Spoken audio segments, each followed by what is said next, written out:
সাহাবী আব্দুল্লাহ ইবনে ওমর রাদিয়াল্লাহু তাআলা আনহু একবার যাচ্ছিলেন, দেখলেন যে কুরাইশের কিছু যুবক কিছু পাখিকে বেঁধে রেখে তীর নিক্ষেপ করছিলেন হাত সই করার জন্য, এবং ওই পাখিগুলোর যে মালিক তাকে বলেছেন যেটা লাগবে না মিস হবে, ওই তীরটা তোমার, বিনিময়ে তুমি তীর পেয়ে যাবে, আর লাগলে তো পাখি মারা যাবে। এটা জাস্ট মজা করছিল তারা।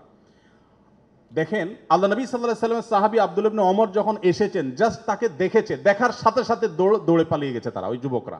কারণ জানেন যে নবী সাল্লাল্লাহু আলাইহি ওয়াসাল্লামের সাহাবী কোনো প্রাণীর প্রতি নির্মমতাকে সহ্য করবেন না, চলে গেছে তারা। তখন এবার আব্দুল্লাহ ইবনে ওমর রাদিয়াল্লাহু তাআলা আনহু বলেছেন, আল্লাহ লানত এবং অভিশাপ নাজিল হয় ওই মানুষগুলোর প্রতি যারা কোনো প্রাণীকে এরকম বিনোদনের জন্য জাস্ট তীর মেরে গুলি মেরে বিভিন্নভাবে লক্ষ্যবস্তু তাদেরকে বানায়। নবী করিম সাল্লাল্লাহু আলাইহি ওয়াসাল্লামের জীবনের বহু ঘটনা আছে, আমরা বলে শেষ করতে পারবো না, আমি একেবারে শেষের দিকে চলে আসছি। একবার নবী করিম সাল্লাল্লাহু আলাইহি ওয়াসাল্লাম একটি ওট দেখতে পেলেন, খুব ক্ষীণকায়, জীর্ণশীর্ণ, দুর্বল, এবং তার চোখে পানি। নবী সাল্লাল্লাহু আলাইহি ওয়াসাল্লাম তার শরীরের উপরে খুব আলতো করে হাত বুলিয়ে দিলেন। তখন সেই ওটের আচরণ দেখে বর্ণনাকারী সাহাবী বলছেন, মনে হচ্ছিল সে অনেকটা প্রশান্তি অনুভব করেছে। তখন তিনি ওটের মালিককে ডেকে বললেন যে এই ওটকে তুমি কেন ভালো করে খাবার দাবার দাও না, তার ব্যাপারে তুমি আল্লাহকে কেন ভয় করো? নবী সাল্লাল্লাহু আলাইহি ওয়াসাল্লাম তাকে সতর্ক করলেন। ঠিক একইভাবে নবী সাল্লাল্লাহু আলাইহি ওয়াসাল্লাম ঐতিহাসিক একটি হাদিস সহিহ মুসলিম বর্ণিত, তিনি বলেছেন, ইন্নাল্লাহা কাতাবাল ইহসানা আলা কুল্লি শাই ফাইদা কাতালতুম ফাহসিনুল কিতলাহ ওয়া ইযা যাবাহতুম ফাহসিনুজ যিবহা। যদি কেউ কোনো প্রাণীকে জবে করতে হয়, জবে করে খেতে হয়, আল্লাহ তার জন্য হালাল করেছেন, সেও যেন নির্মমভাবে জবে না করে। এই জন্য ছুরি যেন ভালো করে ধার দিয়ে নেয়, যাতে করে পশুর প্রতি নির্মমতা করতে করতে ধীরে ধীরে তাকে যেন হত্যা করতে না হয়। এমনকি কোনো মানুষকে যদি মৃত্যুদণ্ড দিতে হয়, তাকেও যেন নির্মমভাবে হত্যা না করা হয়।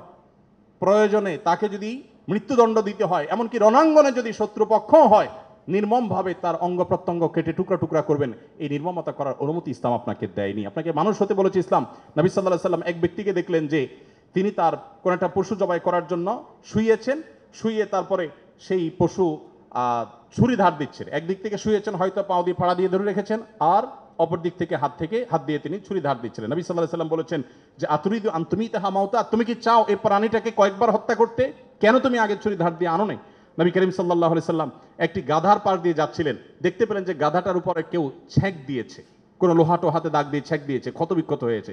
নবী সাল্লাল্লাহু আলাইহি ওয়াসাল্লাম বলেছেন, লাআনাল্লাহুল্লাযী ওয়াসামা, যে ব্যক্তি গাধাটাকে ছেঁক দিয়েছে, আল্লাহর লানত, আল্লাহর রহমত থেকে সে বঞ্চিত হয়ে অভিশাপ তার উপরে নাজিল হবে।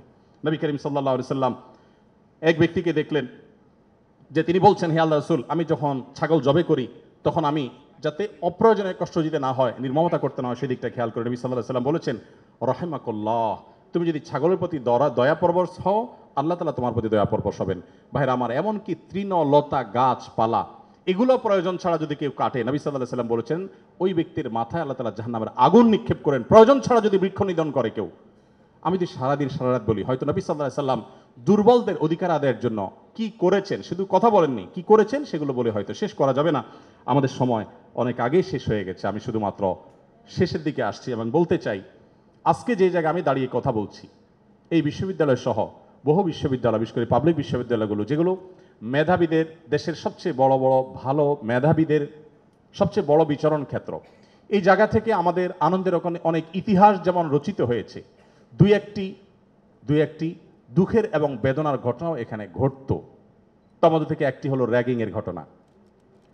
নতুন একজন শিক্ষার্থী, যেখানে পুরাতন শিক্ষার্থী বা বড় ভাইদের কাছে, সিনিয়রদের কাছে স্নেহ ভালোবাসা পাওয়ার কথা, র্যাগিংয়ের নামে তাকে অপমানিত করা, অপদস্থ করা, তাকে হ্যারাসমেন্ট করা, তাকে অপমান অপদস্থ করে পশুর মতো বুনো আনন্দে মেতে ওঠা, এটা আমাদের দেশের অনেক শিক্ষা প্রতিষ্ঠানের একটি অঘোষিত কালচারে পরিণত হয়েছিল।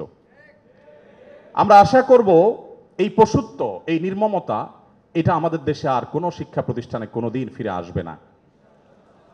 আমরা সবাই যদি দায়িত্বশীল হই, আমরা সবাই যদি মানুষ হই, ভালো মুসলমান হতে হলে ভালো মানুষ আমাদেরকে হতে হবে। আমরা যদি ভালো মানুষ হই, তাহলে আমাদের দ্বারা এরকম ঘটনা কখনো ঘটতে পারে না। একজন মানুষের কষ্ট কারোর আনন্দের কারণ হতে পারে না। নবী করিম সাল্লাল্লাহু আলাইহি ওয়াসাল্লাম বলেছেন, যে ব্যক্তি কোনো ছোটদের প্রতি স্নেহ করে না, ভালোবাসে না, সে আমার উম্মত না। ছোট এবং জুনিয়রদের প্রতি যদি স্নেহ মমতা না থাকে, ভালোবাসা না থাকে, সে আর যা হোক নবী করিম সাল্লাল্লাহু আলাইহি ওয়াসাল্লামের উম্মত হিসাবে পরিচিতি পাবে না। অতএব র্যাগিংয়ের এই অপসংস্কৃতিকে ঝেঁটিয়ে শিক্ষা প্রতিষ্ঠানগুলো থেকে বিদায় করতে হবে আপনাদেরকেই।